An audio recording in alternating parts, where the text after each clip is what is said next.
சோறு ஊத்த மாட்டேங்கிறாங்க. என்ன மாப்பிள? பொண்ணு மாப்பிள. எங்க போறிய? வேலைக்கு போறேன் மாமா. மாசமான என்ன வரும்? குழந்தை வரும். சம்பளம் எதுவும் வருமா? என்ன ஓசில வேலைக்க என் அப்பா மட்டும் கிடையாது. மாப்பிளைக்கு எப்போதுமே நக்கல. வாங்க ஒரு வாய் சாப்பிட்டு போலாம். என்ன எச்சிக்கையில காக்க விட்ட மாட்டேன், இவெல்லாம் சாப்பிட கூப்பிடுறான். எதுவும் இல்லங்க இருக்கு. நாங்க ஒன்றும் பழைய சொத்தை போட்டு அனுப்பிட மாட்டோம்.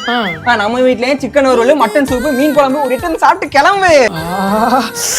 வேணாலும் போனா விடிகிற வரைக்கும் இதே யாவமா இருக்குமே. வெக்கத்தை விட்டு ஒரு எட்டு பொழந்து தள்ளிடுவோமா? ஒண்ணுக்குள்ள ஒண்ணு வெட்டிக்கல மண்ணு. காலி சும்மா சொல்லக்கூடாது. சாப்பாட்டுல மாமே அப்படி பொழந்துட்டேன். நான்லாம் ஒண்ணு கேட்டா வாங்கி போட மாட்டேங்கிற. கண்ட கண்ட நாய்க்கெல்லாம் சோறு போடுற. இதுக்கெல்லாம் உனக்கு ஏதியா காசு? சும்மா ராமவனே, 3 மாசத்துக்கு அப்புறம் இப்பதான் ஃப்ரிட்ஜை க்ளீன் பண்ணிருக்கேன்.